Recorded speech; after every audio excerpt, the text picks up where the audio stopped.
I got some bad news, but I should wait till Dan's on here to tell him about it too. You guys should both hear at the same time. Dan will jump in at some point. I think he said he was organizing his CDs again. I said something about having a mango that needed cutting, and that's a two-person job. He can't do that all by himself. Neither can anyone else in the household. I think he's coming. I think he left actually. He's out to go watch Cool World again.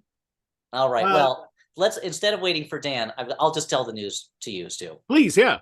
So I've got some bad news for this show. It's gonna be a little disturbing.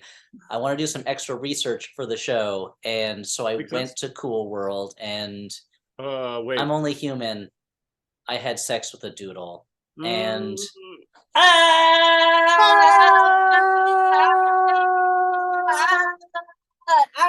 Dan, you're too late. Get out of here.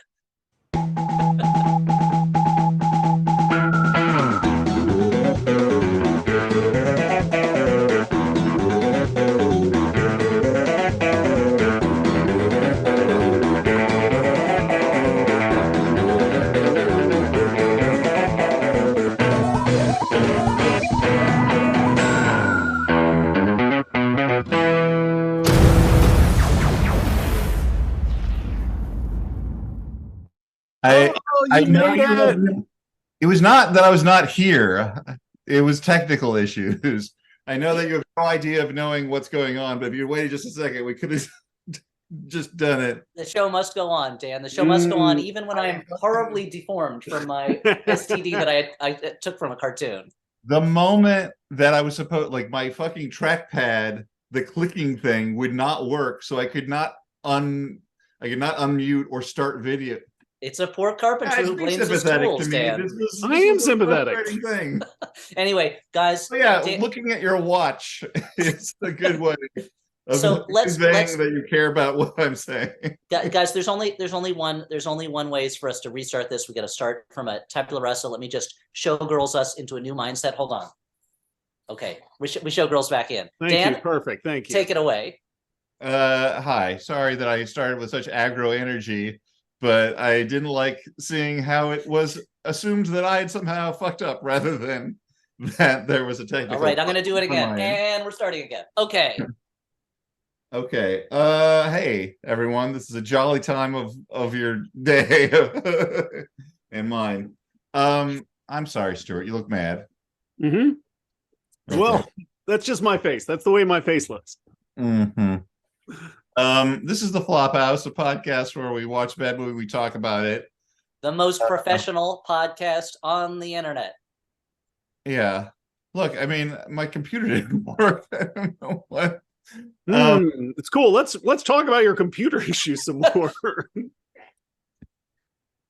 Why don't you take over, Elliot? I'm just looking for I'm freaking out over here. I know. Welcome to Flop TV. This is a monthly show we do at the Flophouse podcast where you get to see us talk in a way you don't get to see us talk when you just listen to our regular show with your dumb old ears. Now it's time for your dumb old eyes to have some of the fun. I'm joined by my co-hosts. Oh, Dan McCoy. And Stuart Wellington. And we are very excited today because we are going to be talking to you about a movie that has been on our minds for many years. It's come up on the podcast before, and it is terrible. I think you're being a little harsh. We'll get into it. By the way, my hand's secured. I'm better now. We'll get into it. That's great. Just like in the movie, it comes and it goes, ah! Oh, no. You got to stick the spike in the top of that tower again. We'll get to that. The part of the movie that decides it has to have a plot all of a sudden. But before we get into the film, Stuart, I believe you have a special presentation. I have a special presentation for y'all. Let me take care of this. Let's see if I have an issue. I don't think I will. I think it's going to be perfect. Okay. Hey, guys. Today we are going to be talking about a little movie called Cool World. A movie about a guy who's down so bad for a cartoon character, he almost destroys the world. So, of course, my PowerPoint presentation is all about that type of shit. Dan McCoy's top 10 most fuckable cartoon characters. Oh, just kidding. That's the most easy PowerPoint presentation to do. I could do a top 20 most fuckable cartoon characters, but instead I'm going to do something else completely different. Because you know what's a cool world, everybody? Earth. And you know what's a cool part of this world? Greece. That's right, the home of the Greek gods. And it's also home of Rotting Christ, a black metal band. And also recently, it was the vacation destination of Stuart Wellington. There's me. And I thought, what better use of everybody's time tonight than for me to make you look at my vacation pictures? Okay, let's get started. Why don't we? Okay, so my first slide here, that's what? That's a hat I almost bought. Now, I was on vacation. When you're on vacation, you can be somebody different. You're in a different country. You might get different clothes. In this case, I was like, maybe I'm going to become a hat guy. What would I be like as a hat guy? Like that? Like that? Oh. So here's some more hats I considered buying. I did not buy them, though. Yeah, that was my question. Did any of these hats go from consideration to actual purchase? This reminds me of when our former coworker Elliot said that Elliot wasn't my former coworker. He's me. Thank you. Elliot, you and I had a former coworker named JR who said he had the option to see Prometheus, and I like seeing the optional hats that you could have optionally bought. Yeah, exactly. So here's a picture of me at dinner. This is if you bought a hat made out of a giant thumb, a giant blurry thumb. What was I eating? Looks like I had a Greek salad. That's right. I love it. You got some feta, you got some olives. I guess I had some leftover onions and tomatoes there. Yeah, I had enough, Okay, what's next? There's me, yours truly, in Lake Vuliagmeni. Here's some Greek children. They were not good at giving directions. Here's some more hats. I did not buy any of them, but I definitely considered it. There's a cat I saw in Athens getting a little bit of shade. It was hot there. Here's two minotaurs. I think they're in love because they're holding hands. That's for Minotaur romance. Yeah. Celebrity sighting. We got Stuart Wellington in the picture. Wait, how did you do that, Stuart? Oh yeah, let's see. But what's Stuart taking a picture of? Let's flip the view. It looks like a boat full of trash. Speaking of waste, I saw this sign in one of the bathrooms. It's informing us Americans of some basic rules that we need to please be aware that Greek pipes, I'm just translating it for you guys. You guys don't speak Greek. No, Greek pipes are smaller than American pipes, so please throw the toilet paper in the garbage can. Otherwise, we will have to call Mario the video game character. Yeah, because the Koopas will come out of the pipes. Yeah. So are they saying you throw the toilet paper with poop on it in the garbage can? Yeah, that's how they do it in other countries, Elliot. This is how they do it in the birthplace of democracy. I mean, their pipes don't work. Okay, so fair. Here is another hat I almost bought. Okay, and I was in my hotel room in Athens, and I wanted to watch a movie. So here's some of the movies that were available. We got Bad Blood, Bottled with Love, Deadly Radio Romance, Girls Getaway Gone Wrong, Killer Assistant, Love at Daisy Hills, Love at Sky Gardens, The Alleged Abduction, The Office Mix-Up, My Best Friend's Bouquet, Love at Look Lodge, The Legend of Alice Flagg, Hush, Little Baby, Fatal Following, Daughter in Disguise, Below the Surface. Now, of course, of these options, the one that intrigued me the most was right there, Daughter in Disguise. So I did a little bit of research. Turns out it's a Canadian TV movie, also known as Sinister Switch. Now, I didn't actually watch it because it was like 10 euros to rent. And I'm like, that's crazy. Why would I do that? That's really Olivia. I mean, that's the question the posts are asking. I'm assuming the movie's going to answer it. Okay, so the name Olivia reminds me of olives, something they make in Greece. So I'm just wondering if you took any pictures of the things that you did in Greece, as opposed to the things you considered and then didn't do. Let's find out. There's another hat I almost bought. This was on a cruise ship. It came with a pipe as well. Somebody found the gym. That's right. I was working out on that cruise ship. Here's another cat. I think this one's on Simi Island. So that was not on the cruise ship. Nope. Here's some more hats on Simi Island. Here's me on the cruise ship hanging from a net. Here's a Turkish McDonald's. I think this is me on the treadmill. I can't really tell. It's not a very good picture. Here's some more hats. Here's some geese in Greece.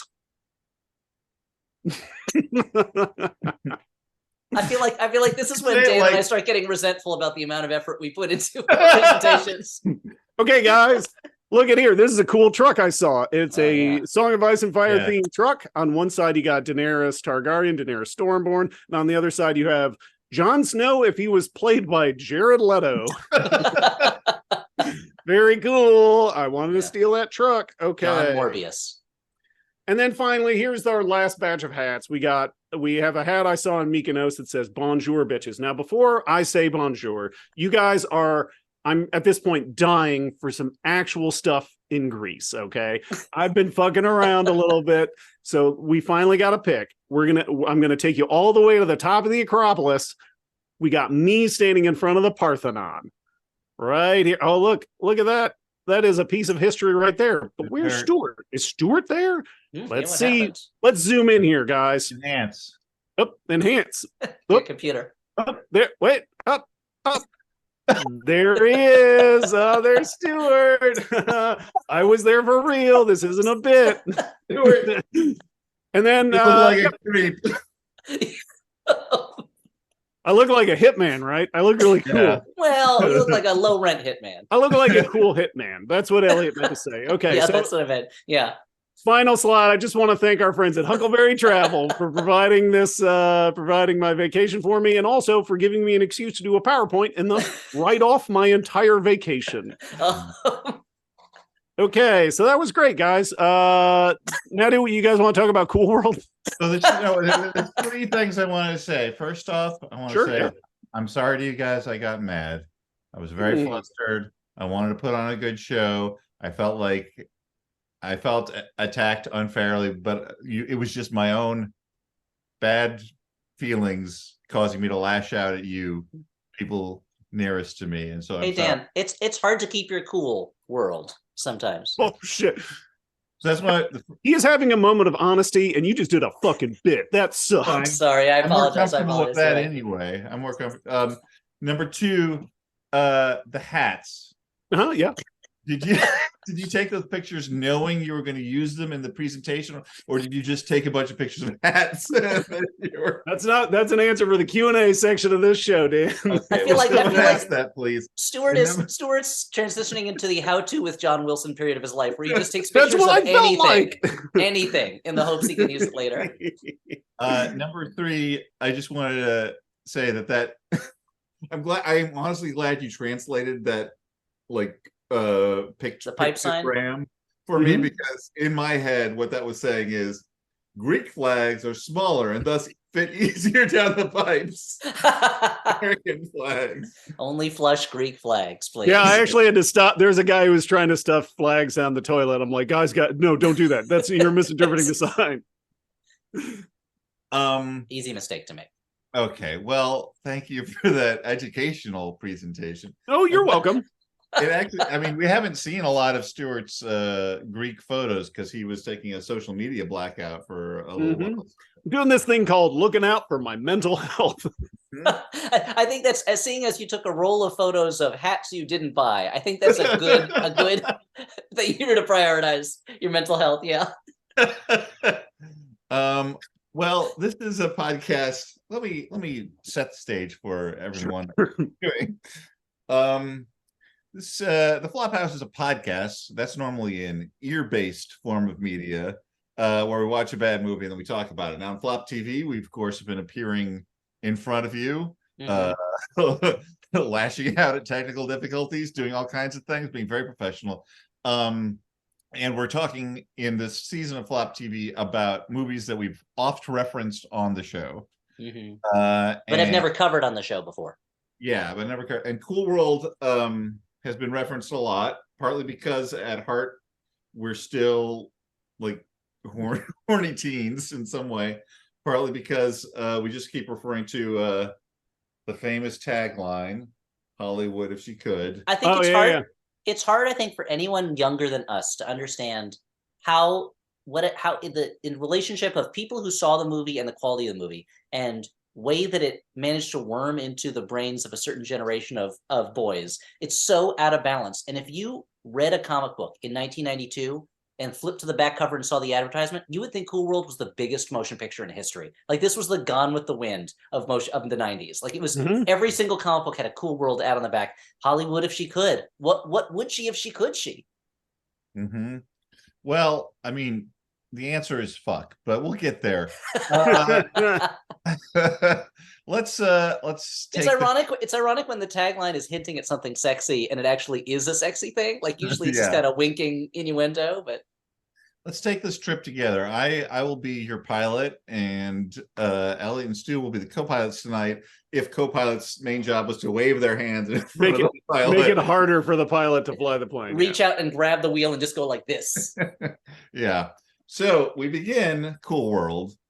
I mean, after the credits of Cool World, of course, in a very 90s font. We begin in Las Vegas, 1945. It's identified to us after the war. A line of people are waiting to see those boys in blue come back from overseas, and one of them in blue. Well, I guess he's kind of was it khaki kind of green? Yeah, I mean, soldiers. I mean, the American soldiers stopped wearing blue, I think, when the 19th century ended. Yeah, I'm like, what are the boys in blue that I'm thinking of? Anyway, maybe the blue. The LA group. Dodgers. The Blue Man Group, yeah. Yeah, people are waiting for the Blue Man Group to come back from the war. They can't even talk. They're so shell-shocked by what they've seen. Yeah. They can only bang on garbage cans. All they do is pour paint on garbage cans and then play them like drums. Yeah. Okay. Well, we're literally in the first minute, so we're doing great. Frank Harris, played by Brad Pitt, a very young, early in his career, Brad Pitt. Well, that's the crazy thing about Brad Pitt's movie. Sorry, and I'll let you know after this. Brad Pitt was the original lead for this movie in the Gabriel Byrne role. Ralph Bakshi wanted to do with Brad Pitt, had promised it to Brad Pitt, and the studio said, he's not a big enough star. Get Gabriel Byrne. So this is that brief moment in movie history where Brad Pitt was making movies, but was not yet as big an opener, a headliner as Gabriel Byrne. That would soon change. Well, and also you call Gabriel Byrne the lead, but that is a very interesting question. That's a good point. I feel like we should talk about later, because like one of the strangest things about this movie is I'm not quite sure whose story it's supposed to be. We'll keep going. It's the human story, Dan. Frank Harris, Brad Pitt, sees his mom. They go home. He has a surprise for her, which he reveals to her in a way that I'm like, I don't think you do this with your mom. Like, ooh, look, a motorcycle, like a thing that moms love. But another in time situation, right? Is that the movie? Yeah. Frank takes his mom on a ride. Unfortunately, there's this drunken couple at a place that just says gambling in big letters. And they are cartoonish drunken joyriders. They literally throw a bottle out of the car as they're driving. And unfortunately, a crash. His mom dies. And then suddenly, we're in a world that seems a little cooler. Does it? Not yet. And maybe not ever. There's a movie called The Cool World, which is about kind of drugs in the world of jazz and things like that. Or maybe getting mixed up with The Connection. But anyway, it's a jazz-based movie. So you're like, oh, this makes sense. Cool World, even though the animated characters say like this is called The Cool World, there's nothing really that cool about it. Like it's not what I'd call cool. As a kid watching this movie, up to this point, I'm like, when are they gonna get to the cool world? And then when the mom dies, I'm like, thank God she's out of the picture, so we can go to a cool world. One less live action person, so we can get to the tunes. Well, I think we'll get into this too, but like this opening segment like provides, I guess, a motivation for Brad Pitt that I wasn't even clear existed until about halfway through the movie. It seems totally extraneous to most of the film, but and it's also completely unrelated to how he gets to the cool world. Yeah. Well, how it's a great chance for Ralph Bakshi to flex his directing real life actors muscles. He's like a regular Frank Tashlin, jumping from animation to live action. He also did one of those Rebel Highway Showtime movies, and it's terrible. That's like his full live action thing. Okay. He's a regular Brad Bird. Anyway, just jumping from cartoons to live action. Yeah. Doc Whiskers, as we find out, this scientist character that we now see, voiced by Maurice LaMarche, cartoon voice MVP. He's like, "Oh, my spike works," and we're like, "Great! I know exactly what that means right off the bat." He's opened a portal to the other universe, and Frank gets sucked into Cool World.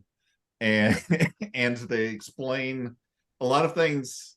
They just like sort of dump some exposition, but it doesn't really explain anything. There's like, No. oh, this world we've got doodles, which is their world for cartoons, and the live action people are called noids, which Yeah. which So- is that's supposed.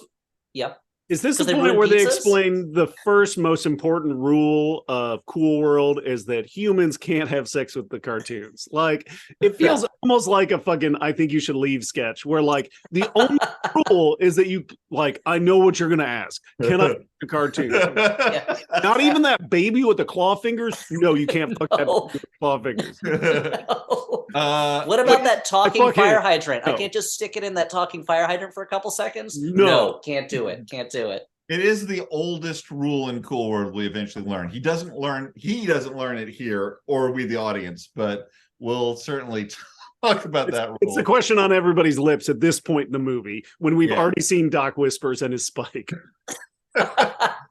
It's also it is true that there have been no sexy cartoon characters up to this point, and so I mean, unless you're into Doc Whiskers, Doc Whiskers, he's basically Dopey from Snow White, but with a big whisker broom mustache, and you've seen him and his thugs, and it's like Brad Pitt. Don't get the wrong idea. And maybe it's just Doc Whisker's way of saying, like, hands off, buddy. I know I'm the goods, but please. I know I'm hot The stuff. thing is he just saw his mom die, and that's like he's filled with this feel like he wants to embrace life as opposed to That's death. true. It makes That's sense. true. It often happens when you're life and death situation. Yeah, of course. we got important stuff to get through because flash forward.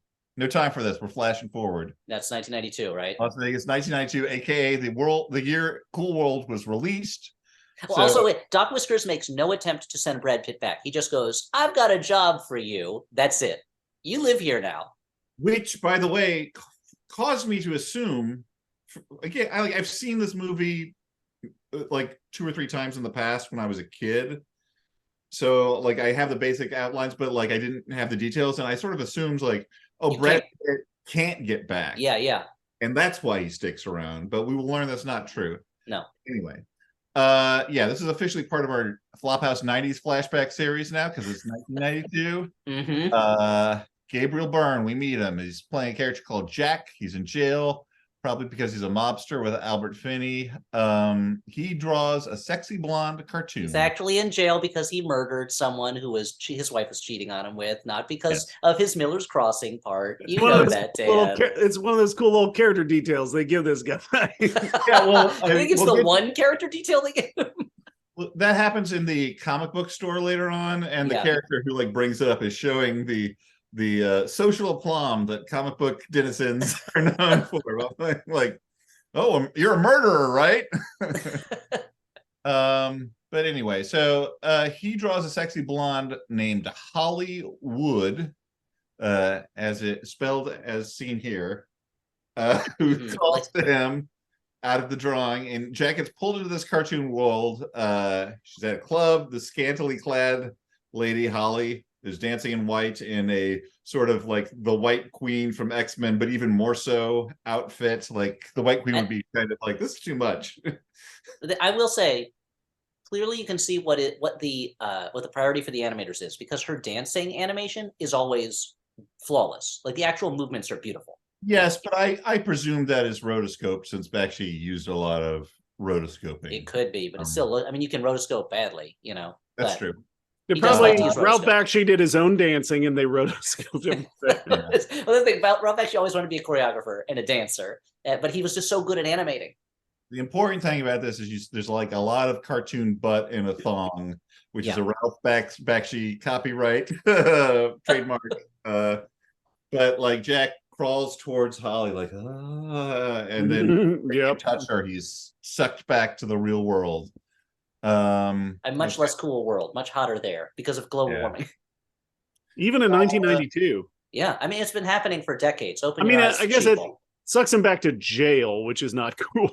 Yeah, it's well, like he gets out think though, think Hollywood could send him somewhere else. But yeah, he does. I think he's 1 day away from release or something like that. You know.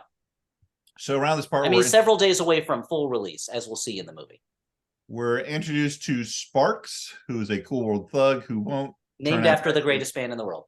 Won't actually be that important to the story, except for in one case. So Brad Pitt, Frank, goes to visit Holly, we learned that in the intervening years, he's become a detective. He's a cop in Cool World. His badge is literally number 001. He's like the first Cool World cop, because up till this point, it was all doodles. They could just murder each other left and right, as they constantly do in the corners of the frame at all times. Is murder a crime in Cool World? I thought, again, there was only one rule. Okay, I was gonna hold off to like the point at which this like sort of gets brought up, but let's address it now, because later in the film, Brad Pitt talking to Jack, Gabriel Byrne, is like, everything's allowed in Cool World except Noids don't have sex with doodles. And up until this point, and it's the oldest rule in Cool World, up until this point, we've only seen Brad Pitt and Gabriel Byrne. Like, I guess maybe there have been other Noids that have drifted through Cool World through the years, but it's like, watching this movie, you're like, okay, that's the oldest rule. What, like, are there other, is this just you as a cop, your job is just not having sex with doodles? Also, these only two characters are also like painfully horny for specific doodles. Yes. It's like, and both of these doodles that they're horny for also act like they have the mind of children. But if everything else is legal, like, what is he doing as a cop? That's his one job. Dan. That's why the only cops on the force are him and a cartoon spider that smokes a cigar and is incompetent. Yeah. And the spider is actually better at his job, because he keeps interrupting Brad Pitt before he can get busy with his cartoon girlfriends. Mm-hmm. Yeah, it's a weird message too. It like feels like this weird miscegenation, like you can't sleep with I don't know. It's strange. I mean, I feel like there's so much that's so disgusting and unpleasant on the surface of the movie that we don't even need to dig that deep into. Yeah, I feel like the more we start digging in it just reveals our own personal interests. Because we haven't really described Cool World itself too much, and it's such a perfect combination. Please. And I mean perfect in a great example of, not perfect as in high quality. So you appear to be there, Elliot. Yeah, well, I am. Again, I said, unfortunately, it's such a perfect combination of the worst elements of certain types of animation. I feel like, where it's like every character is either a 1930s kind of throwback, but also all they do is drink and hit each other and sleep with each other, and it's all nightmarish. It's this combination of 30s character designs where they're like rubber hose arms and cutesy faces, and buildings that are made out of screaming mouths that are constantly killing people. It's such a frightening place. It's such an unpleasant. Well, I think that was the intention. I think the intention was to make a horror movie. Yes, yeah, that was the original script. Yeah, which is why, and we'll get to it, but there's an abrupt tone shift about 2/3 or halfway through, where it kind of becomes Ghostbusters, and it's like, what is going on in this movie? Hold on a second. Well, also, I want to say about Cool, like, what we haven't addressed yet is like there's constant frantic action in like every corner of the scene. Usually they'll just be like tunes doing unrelated bits of business, and then sometimes like in a scene they will float across the scene in front of the main action. It's like Ralph Bakshi was like, I don't need to wait for the special edition to start distracting people from the main action. Like, I'm doing the special edition right now. And I thought that maybe this was apocryphal, but like I looked where this story came from, and it was a book about Bakshi, so it's probably a little more reputable than just like some fact on the internet. But I found that like supposedly he just told like groups of animators, like, animate what you think is funny. He didn't give them a script. And so a lot of this like junk that's just happening is just random stuff. And also like he probably farmed it out to a bunch of different like animation houses, which is why like characters will like sort of change model a little bit from time to time, like the less important characters that we see throughout the film. Anyway, it's just a weird vibe. But let's get back to the inexplicable plot of Cool World. Yeah, we should move faster. I'll try to talk less. Let's move faster. So Frank goes to visit Holly. As I said, as a detective, he asks her about a Noid visitation. She says it's just a mind slip. Again, all the stuff, notes. I understand perfectly what the plot is. They make reference to Vegas Vinny, a doodle in the past who like crossed over to Vegas and lived there, I guess, and runs a hotel. This is a detail that will become important, but I missed entirely. And it takes so long for it to become important that I'd completely forgotten about it.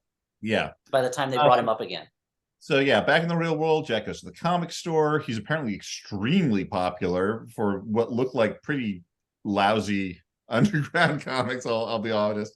I mean, a lot of the art for this was done by Spain Rodriguez, who's a real, like kind of legendary underground comics artist. So yeah, I gotta say, I've never been a particular fan of his. Like, wow, hot take from Dan. Nobody record this. Jack gets sucked back into the cool world. There's just some weird frenetic business about a dice game with some rabbits that leads to Holly. That's the kind of thing we could probably gap over. Holly and her goons are chased by the police while Sex on Wheels plays, which the subtitles tell me is spelled with a Z, Wheels. I thought you meant Zex. Like when the Zima guy is hitting on you. Yeah. Frank is flirting with a doodle lady.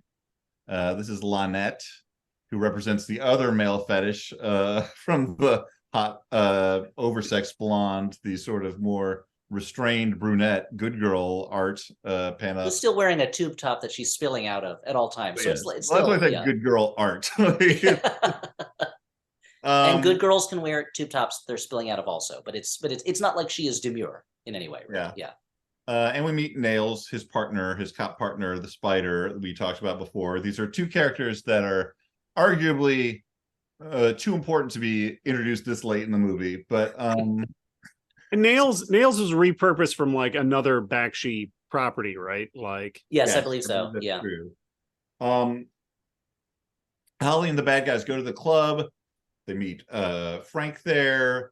Frank is like Frank does this thing where he like shows Jack that pins are dangerous in Cool World, like fountain pins.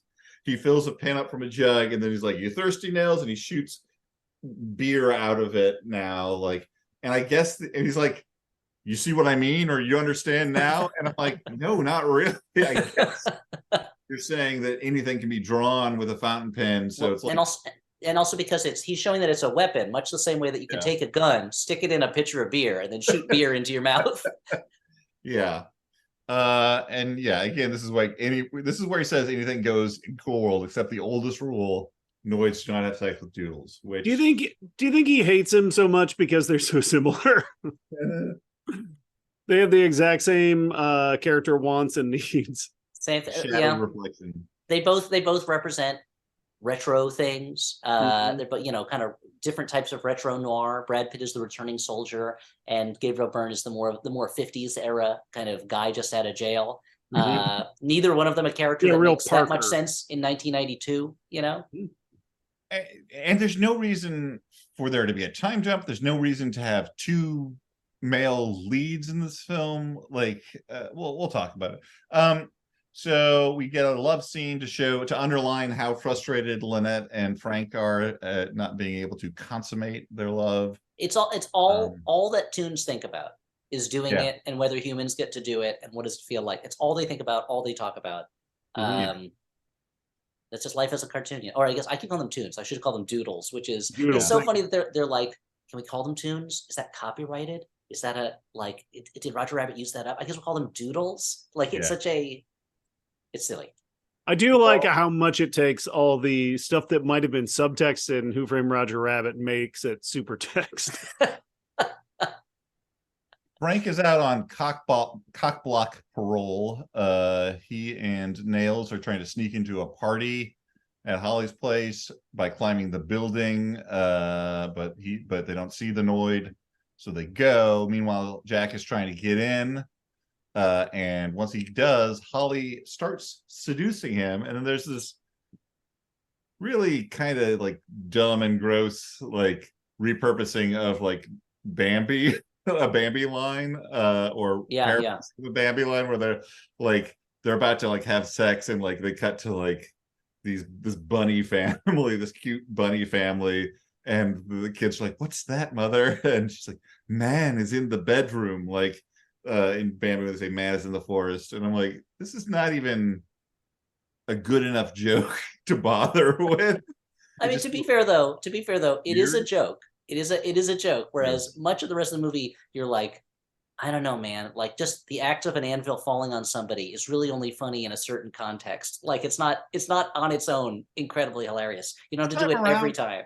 Watching it, I'm like, oh wait, this was sold to me as a comedy, and I thought it must be a comedy because that's what people said, but it's not.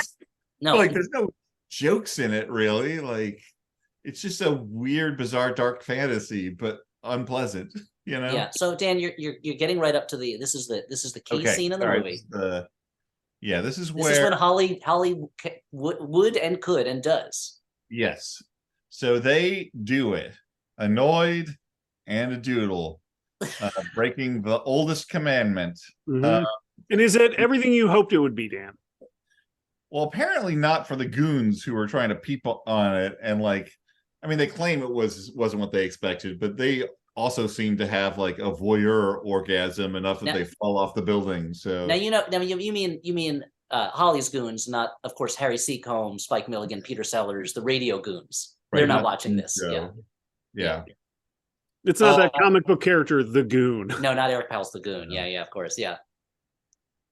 So having received Jack, now she becomes there's a very funny moment here that shows, I feel like it is them having to navigate this being a PG-13 movie, because it was surprising to me to watch it. I'm like, oh yeah, this is an on-screen sex scene in a PG-13 movie, but she's clothed the entire time. But when she becomes a human, there's a shot of a slip descending over her as if she's getting dressed, and it's like, oh, they totally animated this with her with no clothes on and then had to change it. Like, there's no, it doesn't make any sense any other way. Yeah. Why is Ralph Bakshi, super animation perv #1, gonna do this scene with a fully clothed doodle? Doesn't make sense. So back at the club, there's a twist, I guess, that Sparks is an informant for the cops. I didn't know that this was the thing we were worried about. But Sparks tells Nails about Holly's plan to seduce Jack and thus jump worlds.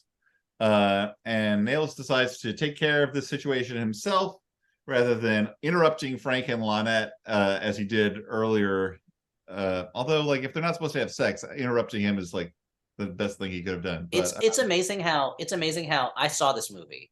It wasn't even the first time I saw this movie, and I keep getting Frank, Jack, Nails, Sparks. All the characters are mixed up in my mind. Their names, like, I don't understand why Nails is called Nails. It doesn't make sense. He's a spider. He's a spider, dude. Yeah, he's a police officer spider. Spiders don't use nails. They don't have fingernails. I don't understand it. Is he such a fan of Lenny Dykstra that he just had to take on the same nickname as his baseball hero? I don't understand. Well, good news, Elliot. You're not gonna have to worry about Nails much longer. Oh, thank goodness. Yeah. Confronts Holly. Wait, what happened? Holly sucks Nails into the fountain pen that she had surreptitiously lifted from Jack. Holly, who's fully live action now. It's fully Kim Basinger. Now Kim Basinger, who is playing the character kind of interestingly. Like, when she's around Gabriel Byrne, as you guys said over text, she's behaving like a person who's had a coconut dropped on her head. But in this scene with Nails, she's like the same old Holly, where she's like kind of dangerous and powerful. Yes. Yeah. Well, but when she gets to our world, as Dan will mention, it's like she's any sense of her being like kind of a powerful, dangerous seductress is totally gone, and she's just Robin Williams in Jack, overwhelmed by all the things you can enjoy in the world, or like Mork and Mindy, or yeah, or like, probably The World According to Garp. I never saw it. Fisher King. Yeah. She loves Marilyn Monroe, and she's like taking that Marilyn Monroe bubblehead character and like pushing it way further into like Something Fell on Me. Yeah. Although Kim Basinger, I think, is doing a good job with a impossible character. There's a moment later on where she's like has to like walk in heels in the real world, and she's doing a really funny like physical bit. But you look for the bright spots where you see them. So yeah, Dan's all about sure that the night sky is black, but focus on the stars. I mean, you both had that don't impress me much look on your face, so I was just like, oh well, I guess it was just me then. Anyway, Jack and Holly go to the real world. In Cool World, Frank talks to Sparks, who says what happened. And for some reason, there's a chalk outline of nails on the ground, even though he was sucked into a pin. And Yeah, so there was no body. All right, so I don't know what that was about. They're just like, this. Remember the outline of your nails? You know, he kind of looked like this, but fill in the middle. Anyway, in the real world, they're at a nightclub in Vegas. Mm-hmm. Who's singing? It's Frank Sinatra Jr. As himself, the Young chairman Blue of the board's son. Old Holly, blue eyes, this kid. Holly can't take it. The raw sexual power of Frank Sinatra Jr., who It's so funny. She's like, there's so many men in this room, so many men, and they all look like middle-aged executives that are out on the prowl. None of them is like a handsome guy. Like, I gotta say, like, that's her fucking thing, dude. I was listening to him, like, he's got a great voice. He's you know, he's just like a passable, like, you know, his dad, but he does not have his dad's raw charisma. No, like, no. Point where he's like looking at Holly, and he's just like, I was kind of surprised to find out that Kim Basinger did the other part of that duet. Like, she actually sings on the track. yeah, they sing Let's Make Love Together. Jack, and then while this is going on, he's like, hey, that's my girl, and he gets bounced. And that was a huge hit off the soundtrack, right? It was a big hit of the summer. Yeah, everyone was singing it. It was everywhere. Yeah, and that particular version of it, the Frank Sinatra Jr. Kim Basinger version. Yeah. Which one are you talking about? This, On the by the way, original is a great vinyl. soundtrack. Like, if you're looking for a silver lining in Cool World, it's this. Yeah. But anyway, so in the real world, like, now they're starting glitching. Like, Holly is glitching into a cartoon. Jack is glitching into a tune as well. Not her other cartoon self, a different cartoon. A goofy one. A kind of grown up Raggedy Ann type, Raggedy Annie type character, you know. Yes. Although I will, and these scenes, again, this is stuff where the animation live action merging effects in this movie do not look amazing, especially after Roger Rabbit, a legitimately amazing looking movie. But the scenes where the animation is flashing on her and it's synchronized with her movements, maybe it's because Bakshi is so used to rotoscoping. Each time I was kind of impressed with how well that worked, how well those movements lined up, you know. Yeah. No, that was a fun bit. There's some good animation here. I'm gonna get to the thing that I like pretty soon. But anyway, Frank Sinatra Jr. Yeah, Brad Pitt is gonna follow. He's gonna go back to the real world. Where people stop being polite. Yeah, start being real. As opposed to the Cool World, where they stop being real and start being cool. Mm-hmm. So he wants to avenge Nails and like stop whatever disaster is going to go on. But it's like, and this is like a big moment, him going back to the real world. And as I suggested before, like there's a short conversation in the middle with Lynette where you're like, oh, the deal is like the trauma of like accidentally causing his mom's death. And like at that moment, he's like, I've got nothing to go back to. Like, and he's like scared of living a real life in the real world. Like, that's his motivation for sticking around. He hasn't been stuck here. He can go back, but it is handled so clumsily that you only realize that like towards like the final third of the movie, really. And up to that point, the whole entire existence of this character is kind of baffling. Like why we started off in the 40s, all of that is so confusing. It feels very much like, oh, sorry, what were you going to say, Stu? I was just going to say the fact that like for him to go back to the real world, he has to like face and kind of re-experience the trauma that brought him there in the first place is kind of wild. It feels very much like a movie where they had one story, another story got rewritten into it, and instead of choosing one story or the other, they just kind of smushed them together. And so neither story gets fleshed out in the way that it should. And even the fact that now that they've had sex and she's become real, I guess the barrier between the two worlds is breaking down and it could destroy both worlds. And this is information that like they also don't give us till pretty late in the movie. So it feels like the movie is really making it up as it goes along, which can be really fun when it's a fun movie. But here it's such an unpleasant film. you know. Well, to that end, yeah, Holly's like, oh, this spike can fix me, can heal me. It's at top of that Vinny's casino. Remember Vinny? I didn't. And now that she doesn't need him anymore, she kicks Jack out of the car, literally kicks him out of the car. It is a very funny kick with a very funny sound effect. It is. She kicks him with a high-heeled shoe, and it's a sound as if a pound of meat is slamming into the ground. Gabriel Byrne's character is such like a weasel and a schmuck too, that like you're like, yeah, kick him out of the like. This is. I kind of wanted to get into this, and like I think we got a little time to say it right now. Like, not really, but we can say it. It's just a weird movie where you don't. It's got 3 leads. None of them seem all that like Brad Pitt's like the nicest one, I guess, but when he's like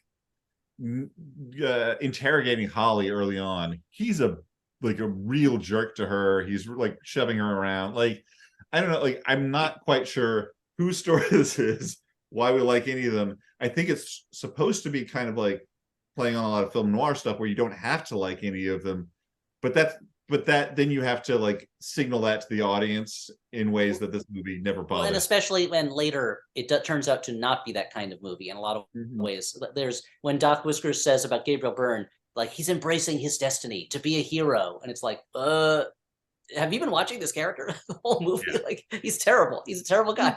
Remember when he was a murderer? Yeah. Remember when he was a murderer that was lusting after a cartoon? Like, what? I know, Stuart. There's nothing wrong with that. You know, that's the thing. I feel like him lusting after a cartoon is the most understandable part of his character. This is where the movie, which already made no sense, really falls apart. So like Holly is kicked out of casino. She finds Doc Whiskers. Doc, she uses a fountain pen to make Doc explode into several pieces. But doesn't kill him. Doesn't kill him. It's also Doc Whiskers. It's implied he's built different. Yeah. It's implied that he, I guess, came to that world also looking for something and never got it. And now he's like a hobo shuffling around in a trench coat and wrapped up with a scarf that covers his face like a low rent invisible man. And it's one of those things where it's like, how long have you been here? Why are you here? What are you doing? Like it doesn't make sense why he's there. Who knows? This movie, which has been an intricate puzzle box, each piece beautifully connected to the rest, suddenly stops making sense. Holly's trying to get to the spike atop the thing. Doc's head tells Frank to go stop him. She climbs the outside of the building, is trying to get to the spike, gets stuck, asks for help. Frank tries to help her, and she kicks him off the building. There's a shot here where Brad Pitt's character, I'm sure it's the stuntman, is falling through the air off the building, which is genuinely very scary looking. Like, however they did it, it looks like someone is falling to their death off a building. That was the scariest, most visceral part in the whole movie for me. There's also a good bit of physical work by Kim Basinger where she goes to like push Brad Pitt and she just does a single finger like she's a cartoon or something. Yeah, Brad Pitt is dead at this point. Also dead, the fountain pen that fell out of Holly's and just snapped in two on the ground. That'll come in handy later on, or come into play. So now the Doc's like, okay, that didn't work. He tells Jack, now Jack, it's your turn to be a hero. Finally do something right. And Jack is like, yeah, I'm a hero.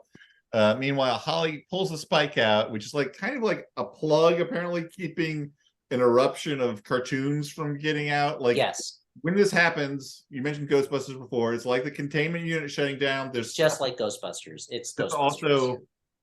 There's also stuff that like I think is deliberately meant to evoke the Fantasia night. Yes, they show the ghosts coming out of the graveyard, just like in Fantasia. But like it's doodles swirling through the air and attacking or influencing individual people.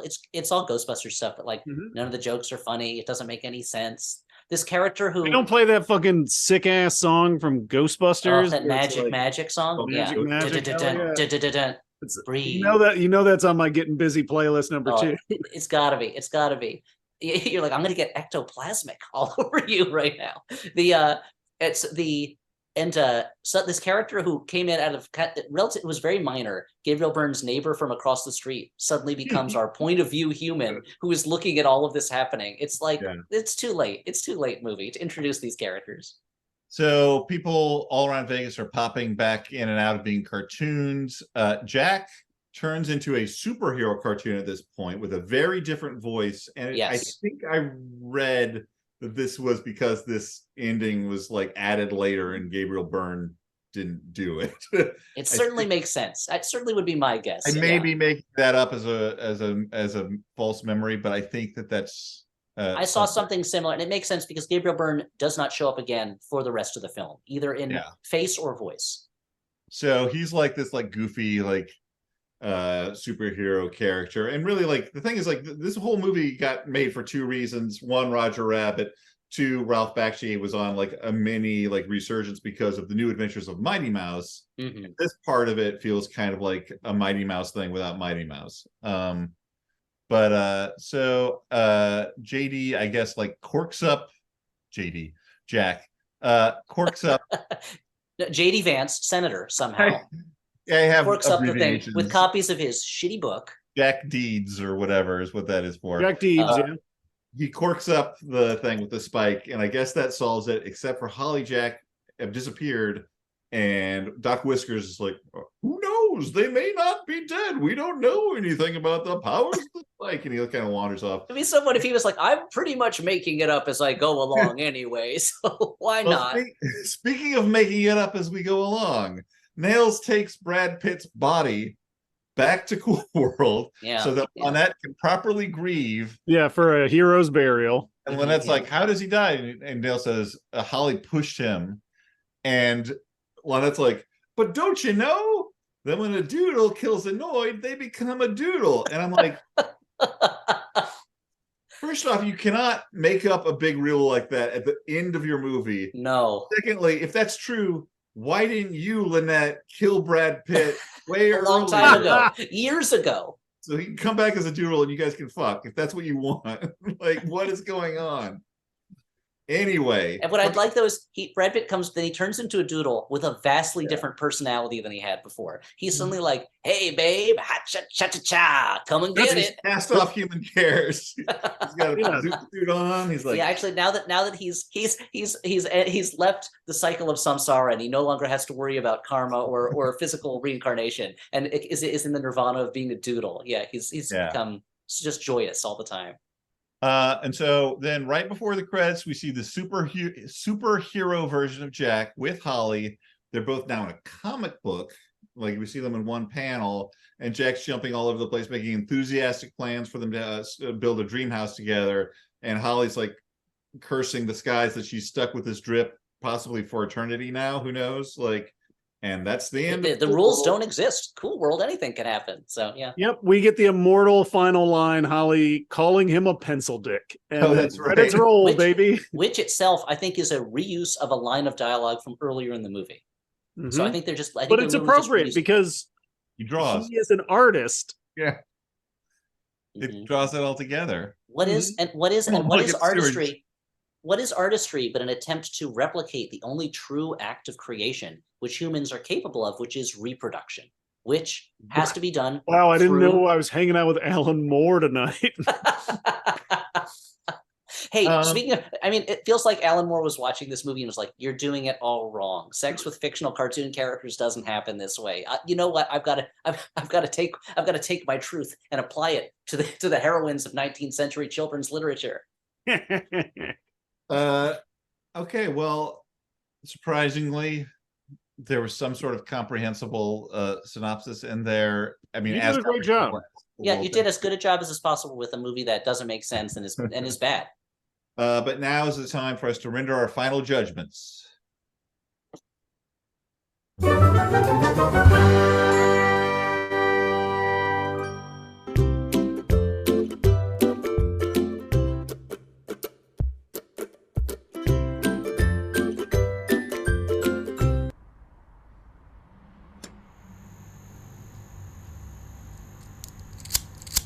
Surprisingly appropriate to Cool World, our Final Judgments animation. C'était bien? Ah, alors c'était mauvais? Oui. Non. Peut-être avez-vous raison, seul Dieu peut juger. Mais Dieu est mort. Mais Dieu est mort. Alors qu'il peut passer. Alors qu'il peut passer des jugements jugements définitifs.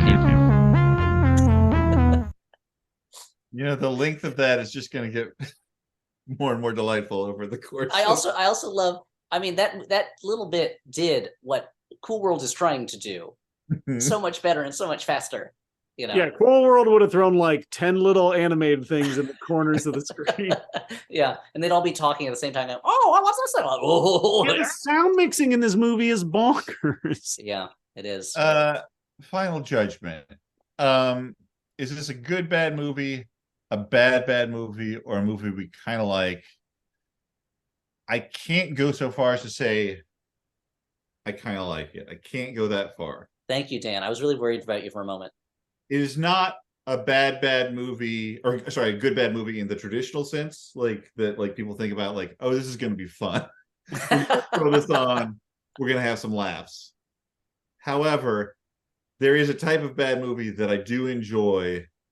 That is a wildly ambitious fiasco that kind of breaks my brain. Like, I understand if you are a person who's like, please, I don't want my brain broken. Keep my brain intact.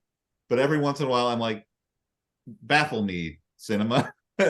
And on that end of things, I don't think Cool World is good. It's not like funny, but there's something that compels me about it. And so I say good, bad.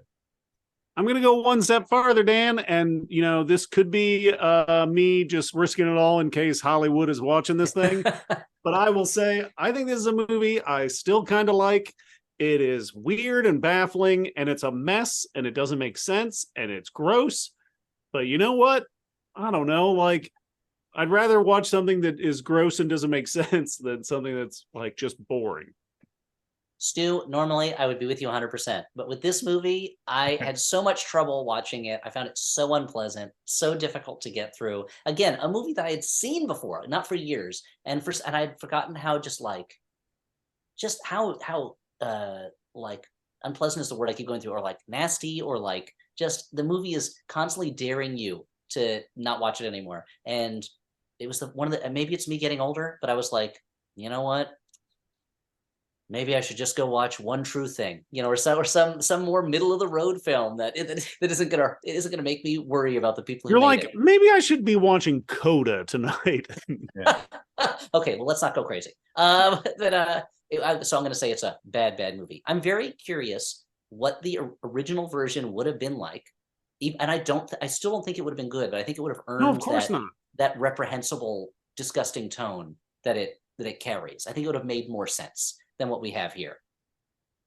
Sorry, I knocked over my. There was a story. There was a story that I read online in a few places, and again, I don't know if it's true, where that halfway through production, Kim Basinger said, "Oh, I'd really love for this to be a movie I can take to hospitals and show to sick kids." And Ralph Bakshi going, "I don't do that. Like, we should have said that earlier on, so I could have said it's not happening." And the producers were like, "Yeah, maybe we should make it like that." And it feels like the movie. It does feel like the movie, much like our podcast.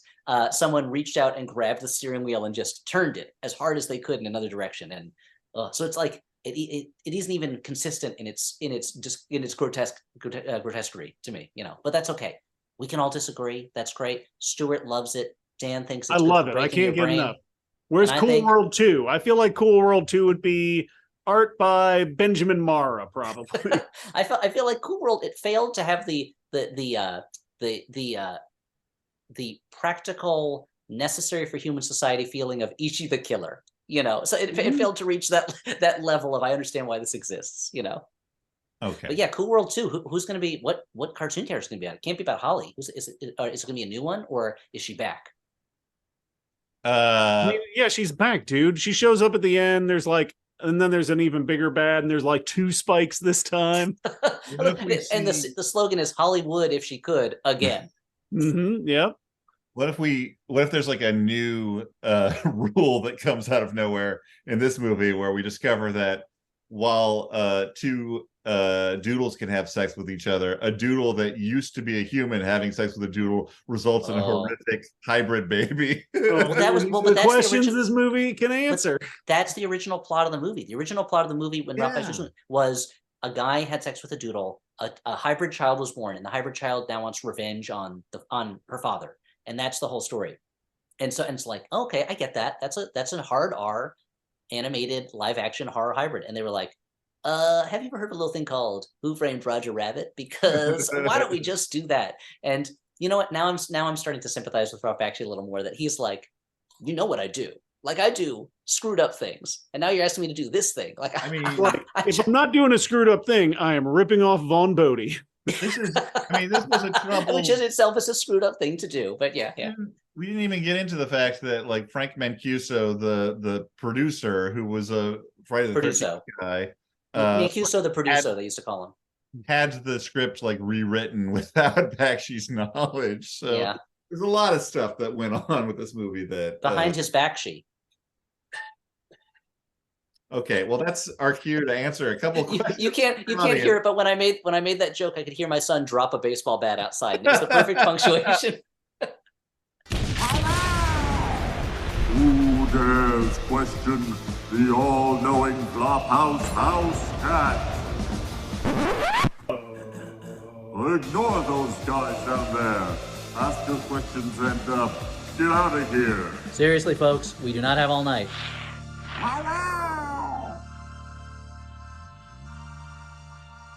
Row. Row, indeed. Row, everyone. Guys, we've got some questions to answer. We got to do this quick. We're running over time. We've already told the Flop affiliates that we're running late tonight. It's going to cut into the local news, but that's okay. Guys, here's a question. This is just a question this is from Vince. Stu, we need to know the hat origin story. So can you quickly tell us briefly what's the deal with hats? So the thing is that humans are born with heads, right? Mm-hmm. Sometimes those heads get cold. So they invented a thing that was called a head hat that you place upon your head, and it keeps your head from getting cold. It also, keeps the sun out of your eyes. So that's since been abbreviated into the word hat. It's been recently abbreviated into the word hat. And that, I think, is the whole story of hats, right? Perfectly done. Okay, we've got a question. This is from a number of different viewers, Hunter among them. If you could choose to be cool worlded in any animated film's world, which would you choose and why? Now, they don't define what they mean by cool worlded, if it's just going to that world or if it is going to that world and then doing it with one of the inhabitants. Dan is like, Wicked City or Legend of the Overfiend. He's like, I'd be pretty tough in the Fist of the North Star world. Yeah, I think I could do it. Yeah. Yeah. Was that the Book of Kells? That was pretty. I really can't think of anything. I'm just like, what is a pretty place that I want to be surrounded with? Okay, fair. That's a fair answer. I just want to hang out with Lupin the Third, dude. Oh yeah, you guys would be friends. You would get along great. I would get along so well with him. I mean, you would be the bumbling sidekick. You'd be the bumbling sidekick that he had to cover up for. Yeah. I would like keep Zenigata busy while he's off doing his crimes. And you know me, guys, I can't help but be spirited away. Okay. I want to work in a bathhouse for monsters. This giant toad man needs more hot water. You got it. That's actually, I'm on it, boss. I would like to. The food looks so good. The food, when they're eating that food in the beginning and it turns the parents into giant pigs, I'm like, worth it. It looks amazing. It looks delicious and unlunlimited portions. I mean, I'll make a pig out of myself, literally. I gotta remember this place. Yeah, it's a little hole in the wall. It's only around every 1,000 years. So anyway, if this is a question from Megan. If you could sleep with a doodle, who would it be? For me, Li Shang from Disney's Mulan. She says. So now they're just asking the question: who's it going to be? Which doodle you're sleeping with? When I was a kid, I don't know if this is my adult choice. When I was a kid, I had the hots for Maid Marian in the Fox Robin Hood, just like ladies apparently had, or not just ladies, whatever your. No, but the Fox Robin Hood is notoriously sexy. The guy was Robin Hood was usually the one, but I don't know. Maid Marian I liked. Yeah, sure, both of them. Yeah. They saw me across. Yeah, of course, why not? Yeah. And probably Josie from Josie and the Pussycats. Anyway, what do you think is the second most important rule of Cool World? This is a question from Brendan. The first rule, only rule as far as we know, is droids and Doids and noodles. Nudes. The Doids and noodles. That doids and noodles can't do it. Boyardees, Doids and noodles. I feel like the other rule is just be doing stuff all the time. Just constantly do stuff. Always be doing ABDS. I think it's against the law to just stand there for a moment and catch your breath. You have to be constantly running around, hitting things, jumping on things, screaming your head off. It's essentially Cool World is also essentially like 5-year-old world. I think like you just have to be running around. Yeah. My rule is if there's gonna be a hot lady and you're gonna like turn into a wolf, put a tarp down on the floor so when your tongue rolls out, you're not just getting a bunch of Yeah. Yeah, you don't want to leave a tongue stain on the carpet of that nightclub that you're in, or on the tablecloth. It is flagrant how much they're treating the wolf, the lusty wolf, as if it's a public domain thing, when that was so clearly Tex Avery's thing. Like it's not like that was around. Yeah. I guess the word wolf was around forever, but anyway, and also the movie Wolf starring Jack Nicholson has been around since the dawn of time. Here's another question. This is from John. If you had to create a Muppet adaptation of a film previously covered on the Flophouse podcast, what would it be, and which Muppet would you cast? And he says, personally, I think Animal is a born castle freak. That's solid. That's very solid. That explains his attitude. He's already got the chains too. Yeah. It explains why he's so mad. Yeah. Version of a Flophouse movie. Okay, it's gonna be Tango and Cash, starring Sam the Eagle and Fozzie Bear. That's a good one. I'm gonna give up on the idea of it being good and go to the idea of like what would be the strangest choice. I think if we had like a Fateful Findings with the Muppets, and like Kermit as Neil Breen with his arms flopping around, knocking laptops off of tables. Yeah. I've hacked into government and corporate secrets, that kind of stuff. Yeah, sure. And I think I'm gonna do. Is it Kidnapped, the one with Halle Berry where her kid is kidnapped, or is it? And I would do. It'd be Miss Piggy in the Halle Berry role, because I just want to see her. Man, that's do fucking the hi-ya chop, and run after them. Yeah. Oh, that would be so much fun. We should do that, guys. Let's pitch this to Jim Henson Studio. I guess who owns the Muppets now? Is it Disney? Somebody that Disney does? I gotta do it. Oh boy, forget it. Disney. Forget it. And we can't pitch things right now anyway. We're on strike. Okay, this is a question from Michael. Compare and contrast Cool World and Monkey Bone. Are we going to have to do Monkey Bone? I've never seen it. Are we going to do Monkey Bone on the podcast? I still haven't seen it either. I think we might have to. I think Monkey Bone is a much easier movie to take. I will make an argument for easier than the movie that's going to haunt me for the rest of my days that we did in this episode? Thanks. Great.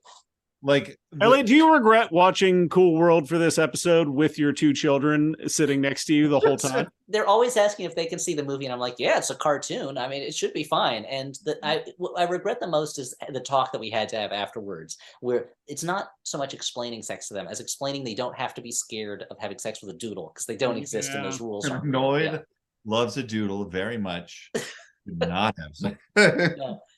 That's the version of the talk you give. Yeah. And they were like, so those are the Noids that ruin pizzas? And I go, this is why I didn't want to have to give you this talk. There's more than one type of Noid. Where did you learn that word? We don't say that word in this household. We never say that word. Those are pizza ruining Americans. We do not say that word. So I guess we'll have to do Monkey Bone on the podcast. Okay. Yeah, why not? Fuck it. Okay, we got 2 more questions left, and we'll do them real fast because we're running late on time. Thanks everybody for bearing with us and for sticking with us through talking long through technical difficulties. You're the greatest audience in the world. We love you very much. You've been so supportive of us, and we love it. There's 2 more questions. Is a version of this where Bakshi is unconstrained by the PG-13 rating better or worse? And this is a question from Derek. That's a good question. Is that hard R version of this movie that he was begging for, is that better or worse? I don't know if it's better or worse. I bet it's more comprehensible. I bet it has a more comprehensible plot. I will say that. Have you seen a Ralph Bakshi movie? Well, that's what I'm saying. Ralph Bakshi is someone, we've said it before, I am glad exists out there in the world. I appreciate the idea of Ralph Bakshi. Trying to watch his movies is usually very unpleasant. Yeah, I think it probably would be a better movie, but I don't think it would be. I still wouldn't enjoy it. I don't think he's definitely Ralph Bakshi is definitely one of those filmmakers where when I was younger, I really tried to like it because I thought it was supposed to be like the same way. I feel the same way about him that I feel about the heavy metal movie. Not to ruin everybody's The opinion of me, fuck? where I watch it and I'm like, I wish I liked this. I wish this was. I should You like mean this my on life paper. goals, Elliot? On paper, I should like this, but I do not enjoy it. Yeah, I mean, I don't know if it would be a better movie, but I certainly think it would be a more, like, I would like to see the like unfettered creativity and weirdness that he would make. I don't know if it would be better than what we got. What's so amazing about this movie is that it exists. And maybe this is my moral about this movie, is that regardless of how unpleasant I find it to watch, there's part of me that's like just baffled but amazed, and in a way that makes me so sad about where we are with movies now, that there was a time when this movie could get made by this is a Warner Brothers movie. And the studio paid to put a giant cutout of Hollywood on the fucking Hollywood sign. Yeah, they didn't even try to bury this People movie. complained. Yeah, they did complain that like this was a big release. It got advertised a lot. It was made. It has stars in it, and it's I miss a world where the studios were putting out messes. Where they were taking they were trying to, and they're like, yeah, sure, you have this weird track record, but you have a good Mighty Mouse cartoon, so I guess we'll let you make your R-rated horror movie. Actually, you know what? Let's see if we can do it for the kids. And like there's something very exciting about living in that world. Okay, one more question, guys. Okay. We don't recommend things as much on Flop TV. Let's say, which adult-oriented animated movies or TV shows do you enjoy? This is a question from Apollo, god of light, culture, beauty. So what's an adult-oriented animated movie or TV show that you do enjoy? Am I going to take the easy way out and say Akira? Maybe not. Let's see. Let me see if I can think of something else that I like as much, because it'll be difficult. I mean, I love Akira. I mean, Akira is amazing. It looks beautiful. It's super fun. I mean, I love the once you read the all 2,000 pages of the comics, the story makes more sense. Somebody said Perfect Blue. They're the right one. That shit is amazing. There's I wish I could say Millennium Actress, but I've been trying to watch it for years, and every time I find it on a streaming service, it goes off that streaming service. But there's a Paprika is really good, right? Have you guys seen that one? Joshi Cone. Yeah. And I'm surprised he didn't say like Venture Brothers or some shit. Yeah, but I'm trying to think movies. I mean, Venture Brothers is amazing. It's a fantastic show. It's great. But I mean, and I love it. But I have not seen the series finale movie yet, and I'm really excited to see that. So I will say Venture Brothers. Yeah, it's fantastic. I also wanted to say a movie, and I was like scrolling through them, and I'm like, oh shoot, like, because I love animation, and I would like more full-length ones that I love. I was just having a hard time finding something. I will shout out something I like a lot for like rotoscoping.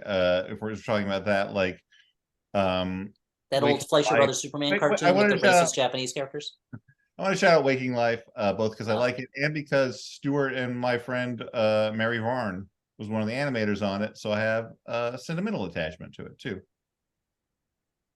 This is me being nostalgic again for a time that, in this case, I didn't even live through. But there was a time when animation was not just for kids, and when the Warner Brothers cartoons were for grown-ups, when Walt Disney put out a movie, it was a huge cultural event. Like when Snow White came out, when Pinocchio came out, when Fantasia came out, these were movies that like were treated as art to a great extent when they came out. And so I kind of miss that world. I miss that animation, at least in the United States, is still kid stuff, even though if it's kid stuff that is constantly referencing adult things that kids don't know anything about. I don't know. I feel like if it's a family thing, like Wall-E was my favorite film, I think, of the year it came out. Mm-hmm. And it's like, that's a kid's movie, but it's not, like, sorry, Stuart, what were you saying? I was just going to say, if you looked at like the best animated feature nominees from last year's Oscars, like there was a lot of fucking good ass movies in there, including that Del Toro Pinocchio, which is a real fucking banger. Someone in the chat, I just saw the pop-up mentioned how it's such a beautiful day, or what, I can't remember the exact name, the Don Hertzfeldt animated movie. Like, that is beautiful and tragically sad, but also beautiful. That's a good one. So there's a lot of good adult animation out there. You don't have to waste your time with Cool World. You don't have to take my word for it. Go down to your local library. Yeah, I'm seeing a lot of things in the chat that I haven't gotten a chance to see yet. So more things for me to watch, I guess. Yeah, there's a lot to watch with the time that I Wish I had, because I'm so busy watching movies for the Flophouse. But, someday I'll watch good things. But again, you're doing it with someday. your kids, so that's what's important. That's true. Yeah, they really enjoyed the Legend of the Titanic. They thought that was great. Yeah, yeah. Before we sign off, we should do what we've been doing with the Flop TV, which is say one thing that we learned from this movie. What did we learn from the movie we watched tonight? I'll say that I learned from this movie that in Cool World, a fountain pen is dangerous because it can create beer. And I'm going to say I learned that my crush on Hollywood has only deepened with age. And I learned that Frank Sinatra Jr. He still got it He's as of 1992. Young Blue Eyes still's got it. Still got it as of 31 years ago. Well, thanks to everyone who's watching. Thank you for being here. We couldn't do it without you. Stick around. We couldn't and wouldn't. Holly wouldn't and couldn't without you. Yeah. Stick around after the sign off for our credits. And for the Flophouse, I've been Dan McCoy. I'm Stuart Wellington. I'm Elliot Kalin. Thank you so much, everybody. Bye.